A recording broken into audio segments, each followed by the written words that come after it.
यहाँ जो इस क्लास में मेरे सामने बैठे हुए हैं आप सभी का स्वागत है और YouTube पर जो इस वीडियो को देख रहे हैं उनका भी स्वागत है। पिछले क्लास में पिछले वीडियो में मैंने प्रतिशत के बारे में बिल्कुल ही बेसिक से समझाया हुआ है। यदि आप प्रतिशत के बारे में ABC कुछ भी नहीं जानते तो उस वीडियो को अवश्य देख लें। आज के क्लास में आज के वीडियो में उससे आगे की चीजें सीखेंगे। यदि इस वीडियो को देखने के बाद आपको लगे कि आपने कुछ सीखा तो चैनल को सब्सक्राइब कीजिए, वीडियो को लाइक कीजिए, शेयर कीजिए और कमेंट में जरूर बताइए कि यह वीडियो कैसी लगी। तो आइए क्लास को शुरू करते हैं। क्लास शुरू करने से पहले पिछले क्लास में जो हमने पढ़ा उसको एक बार मैं बोल देता हूँ। सबसे पहले पिछले वीडियो में हमने सीखा प्रतिशत क्या है, प्रतिशत किसे कहते हैं। पहला जो टॉपिक था प्रतिशत को साधारण दिन में बदलना। दूसरा टॉपिक हमने सीखा भिन्न को प्रतिशत में बदलना। तीसरा टॉपिक हमने सीखा प्रतिशत को दशमलव में बदलना। चौथा टॉपिक हमने सीखा किसी संख्या का प्रतिशत निकालना। पांचवा टॉपिक हमने सीखा किसी संख्या का प्रतिशत देकर संख्या ज्ञात करना। छठा टॉपिक हमने सीखा प्रतिशत वृद्धि के सवाल। आज के क्लास में जो हमारा पहला टॉपिक होगा प्रतिशत कमी के सवाल। पहला सवाल है 600 रुपये का मूल्य 10% घटा दिया गया, नया मूल्य बताइए। मूल्य 10% घटाया गया। सवाल क्या है हमारा कि 600 रुपये का मूल्य 10% घटा दिया गया तो नया मूल्य क्या होगा। तो क्या करेंगे हम 600 रुपये का 10% निकालेंगे, जो हमारा वैल्यू आएगा 600 में से क्या करेंगे माइनस कर देंगे। 600 का 10% क्या होगा। 600 का 10%, 600 का मतलब गुना और 10% के लिए क्या लिखेंगे 10 बटे में 100। 0 से 0 कट गया, 0 से 0 कट गया, क्या बच गया 60। तो 600 का 10% कितना आ गया 60 रुपया।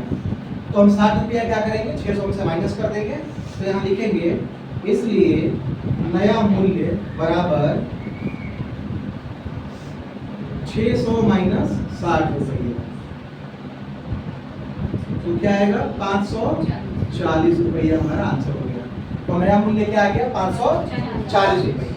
दूसरा सवाल है 1000 रुपये में 20% की छूट मिली, अब कीमत कितनी है। 1000 रुपये में 20% की छूट मिली। क्या करेंगे इसमें बिल्कुल सिंपल सवाल है। 1000 रुपये का 20% निकालेंगे और उसमें से जो मूल्य आएगा क्या करेंगे और 1000 का जो 20% आएगा उस 1000 में से माइनस कर देंगे। तो लिखेंगे यहाँ पर 1000 का 20% क्या होगा बोलो 1000 गुने में 20 बटे 100। 2 0 से यहाँ 2 0 कर गया, 20 दहाई 200 कितना गया 200 रुपये। कीमत कितनी होगी, नई कीमत 1000 में से क्या करेंगे 200, 1000 में से 200 माइनस कर देंगे 800 रुपये। अगला टॉपिक है प्राप्तांक से प्रतिशत। पहला सवाल है एक छात्र ने 600 में से 480 अंक प्राप्त किए तो प्रतिशत निकालिए। एक छात्र ने 600 में से 480 अंक प्राप्त किए तो हमें बताना है कि उस छात्र ने कितने प्रतिशत अंक प्राप्त किए, प्रतिशत निकालना है। 480 अंक। अगर ध्यान से इसको देखो तो सवाल ये बनता है कि 600 का कितना प्रतिशत 480 होगा। माना कि 600 का x% बराबर 480। तो लिखेंगे यहाँ पर 600 का x% बराबर 480। तो 600 का मतलब गुना होता है और x% का मान क्या होगा x बटे में 100। जैसे 5% का मतलब क्या होता है 5 बटे 100। 2% क्या होता है 2 बटे में 100। तो x% क्या होगा x बटे में 100 बराबर 480। 2 जीरो से 2 जीरो कट गया यहाँ पर, तो 6 गुने में x बराबर 480। तो 6 और x के बीच में चिन्ह किस चीज का है? गुना का। तो गुना का चिन्ह उधर जाएगा बराबर, तो क्या होगा? डिवाइड में हो जाएगा चेंज। इसलिए x बराबर 480 बटे में 6। तो 6 × 48 और एक जीरो लगा देंगे तो क्या आ गया हमारा? 80%। यानी उस छात्र ने 80% अंक प्राप्त किए। अगला सवाल है 800 में से 560 अंक, तो प्रतिशत ज्ञात कीजिए। 800 में से कितना अंक है? 560। तो हमें बताना है कि ये प्रतिशत कितना हुआ। जैसे मान लो कोई छात्र है, कुल 800 नंबर है और 800 नंबर में से 560 अंक उसने प्राप्त किए, तो हमें बताना है कि कितना अंक प्राप्त किया। तो इसमें भी क्या करेंगे? मान लेंगे कि 800 का x% बराबर 560। पर अगर देखो तो प्रश्न पूछने का तरीका यही है कि 800 का कितना प्रतिशत बराबर 560। तो हम मान लेंगे यहाँ पर 800 का x% बराबर 560। 800 गुना में x बटे में 100 बराबर 560। x% के लिए क्या लिखेंगे? x बटे में 100। ये 0 से 0 2 कट गया यहाँ पर, तो क्या आ गया? 8 गुने में x बराबर 560। इसलिए x बराबर क्या होगा? 560 बटे में 8 और 8 से 56 एक जीरो लगा देंगे तो 70% आंसर हो जाएगा। यानी कि 800 में से 560 कितना प्रतिशत हुआ? 70%। अगला टॉपिक है लाभ और हानि प्रतिशत पर आधारित प्रश्न। पहला सवाल है 500 रुपए में खरीदी हुई वस्तु को 600 रुपए में बेचा गया, तो लाभ प्रतिशत बताइए। देखो इस सवाल को भी परसेंट में ही हमें निकालना है। क्या करना है? हमें इसमें क्या निकालना है? लाभ प्रतिशत निकालना है। लाभ प्रतिशत यानी वस्तु कितने में खरीदी गई है? 500 रुपए में और बेची कितने में गई है? 600 रुपए। तो खरीदने को हम क्या बोलते हैं? क्रय मूल्य, कॉस्ट प्राइस, सीपी, और बेचने को क्या बोलते हैं? सेलिंग प्राइस, विक्रय मूल्य। तो लिखेंगे यहाँ पर क्रय मूल्य कितना है? लिखेंगे वस्तु का क्रय मूल्य।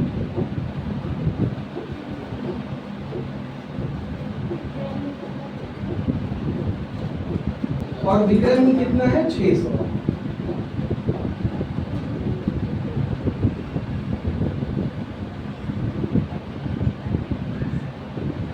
देखो यहाँ पर 500 रुपए में कोई चीज खरीदा गया और 600 रुपए में बेचा गया, तो लाभ होगा या हानि? लाभ होगा। तो लिखेंगे यहाँ पर लाभ बराबर क्या होगा? विक्रय मूल्य माइनस क्रय मूल्य।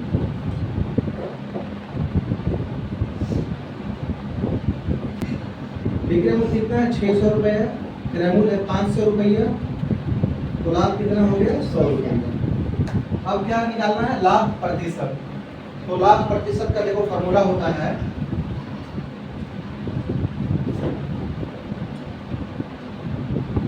लाभ प्रतिशत बराबर होता है लाभ गुने में 100 और बटे में क्रय मूल्य। ये लाभ प्रतिशत का फॉर्मूला है। लाभ गुने में 100 और बटे में क्या रखेंगे? क्रय मूल्य रखेंगे। लाभ कितना आया हमारा? 100 रुपया। और फिर क्या है? 100 है और बटे में क्रय मूल्य कितना बना है? 500 रुपये। तो 2 जीरो से 2 जीरो कट गया और 5 से 100 कट गए कितने बार में? 20 बार में। तो लाभ प्रतिशत कितना आ गया? 20%। कितना? 20% आ गया लाभ।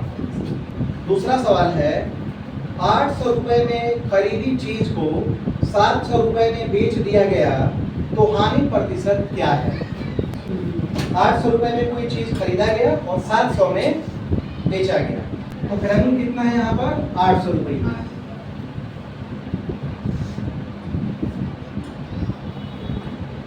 800 रुपया और विक्रय मूल्य कितना है? 700 रुपये।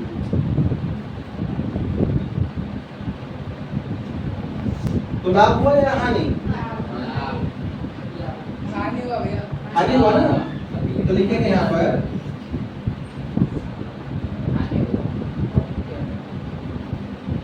हानि बराबर क्या होता है फॉर्मूला? क्रय मूल्य माइनस विक्रय मूल्य। जब लाभ होगा तो विक्रय मूल्य माइनस क्रय मूल्य फॉर्मूला होगा, और जब हानि होगा तो क्रय मूल्य में से विक्रय मूल्य को माइनस करते हैं। क्रय मूल्य कितना है हमारा 800 रुपया और विक्रय मूल्य है 700, तो हानि कितना आ गया 100 रुपया। कितना आ गया 100 रुपया। अब क्या निकालना है, हानि प्रतिशत।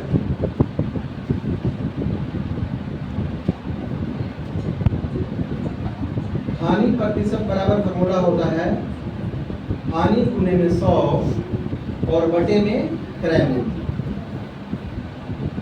जैसे लाभ प्रतिशत में क्या था, यहाँ पर लाभ था, लाभ गुणे में 100 बटे में क्रय मूल्य, वैसे ही हानि प्रतिशत के लिए जो फॉर्मूला होगा हानि गुणे में 100 बटे में क्रय मूल्य। तो यहाँ पर हानि कितना है 100 रुपया गुणे में 100 और क्रय मूल्य कितना यहाँ पर है 800 रुपया। तो जो दो जीरो से 2 जीरो कट गए यहाँ पर, और ये 4 से कट जाएगा 8 2 बार में, और 100 कितने बार में कट जाएगा 4 से 25 बार में, तो 25 बटे में 2 आ गया। डिवाइड करेंगे तो क्या आएगा 2 एकम 2, फिर 2 दूनी 4 और नीचे शेष क्या आ गया 1। तो क्या लिख सकते हैं इसके लिए बोलो 12 सही 1 बटे 2 प्रतिशत।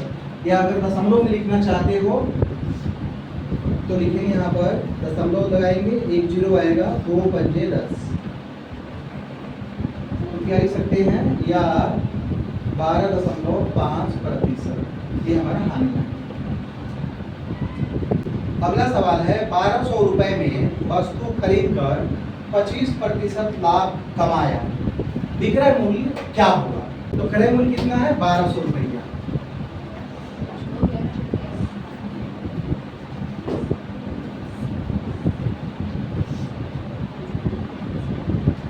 है 25%, यानी 1200 रुपए का 25% हम निकालेंगे तो क्या होगा वो लाभ होगा, और जो लाभ आएगा क्या करेंगे क्रय मूल्य में हम प्लस कर देंगे, तो क्या बन जाएगा विक्रय मूल्य। क्या बनेगा विक्रय मूल्य। तो यहाँ लिखेंगे लाभ बराबर 1200 का 25%। तो क्या होगा बोलो 1200 का मतलब गुना, और 25% के लिए क्या लिखेंगे 25 बटे में 100। देखो 2 जीरो से 2 जीरो कट गए यहाँ पर, और 12 से गुना करेंगे 25 में, तो क्या होगा 12 पंजे 60, हासिल 6, 12 24 और 6 30, 300 रुपया लिखेंगे। इसलिए विक्रय मूल्य बराबर क्या होगा क्रय मूल्य प्लस में लाभ। जो लाभ हमारा आया क्रय मूल्य में क्या कर देंगे उसको हम ऐड कर देंगे, जोड़ देंगे। तो क्रय मूल्य कितना है 1200 रुपया और लाभ कितना आ गया 300 रुपया। तो दोनों कितना हो जाएगा ये जोड़कर 1500 रुपया। तो विक्रय मूल्य क्या आएगा 1500 रुपये। अगला टॉपिक है छूट और अंकित मूल्य से जुड़े प्रश्न।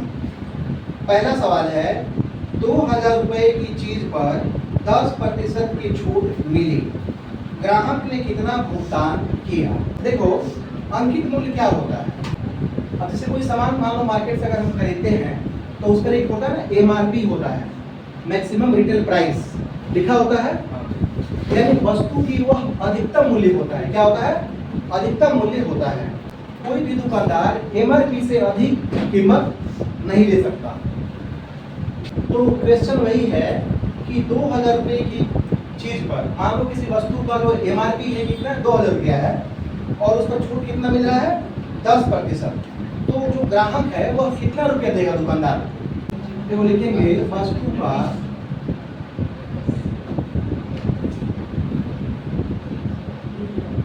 अंकित मूल्य है 2000 रुपये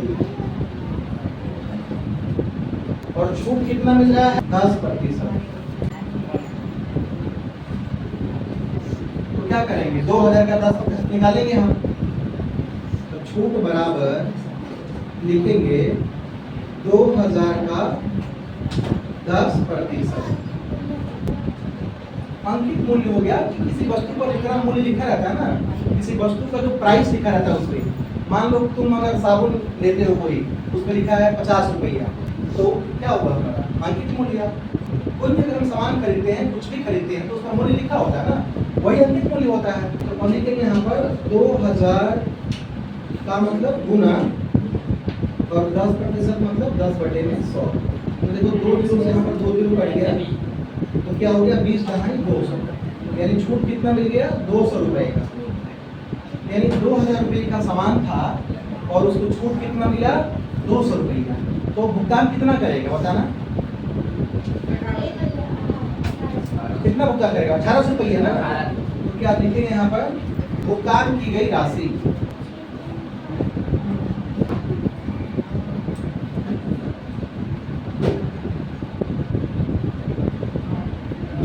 में से 200 माइनस कर देंगे तो 1800 रुपये आ गया।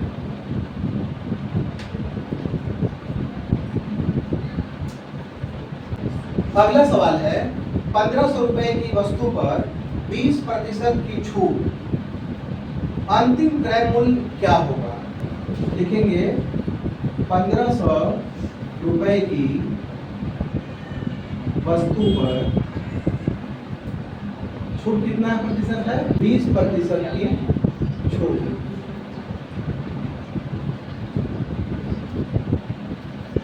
वस्तु है 1500 रुपया और छूट कितना मिल रहा है 20%। तो क्या करेंगे यहाँ पर 1500 का छूट कितना होगा हमारा, छूट की जो राशि होगी कितना 1500 का 20%। तो लिखेंगे 1500 और गुने में 20/100, 2 जीरो से 2 जीरो कट गया, तो यहाँ 15 दूनी 23, कितना आ गया 300, एक जीरो लगा देंगे 300 रुपये। तो अंतिम क्रय मूल्य क्या होगा, क्रय मूल्य मतलब कि वस्तु कितने में खरीदा गया, तो माइनस कर देंगे ना 1500 में से 300। तो लिखेंगे यहाँ पर इसलिए अंतिम क्रय मूल्य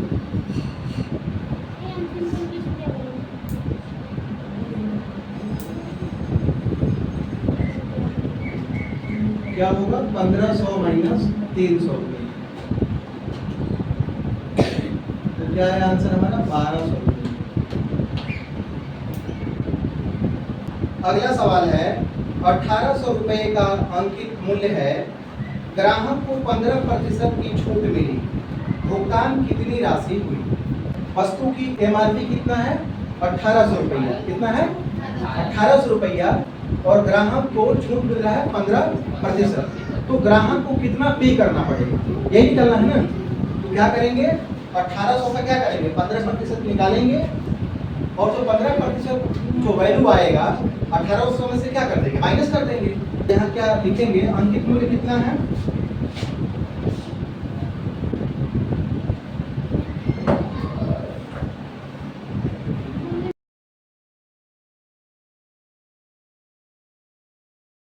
और छूट कितना मिल रहा है बताओ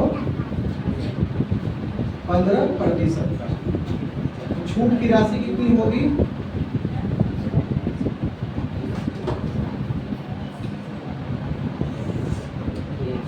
1800 का 15%,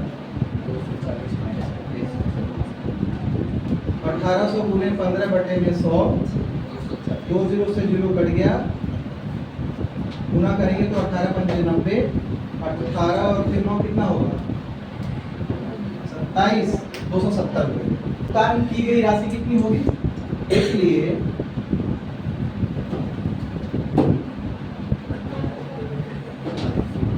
भुगतान की गई राशि, भुगतान मतलब ग्राहक ने कितना रुपया दिया 1800 माइनस 270 रुपये। तो क्या आएगा घटाने के बाद बताओ 0, 10 में से 7 गया 3, 7 में से हो गया 5 और यहाँ पर 1, 1530 रुपये।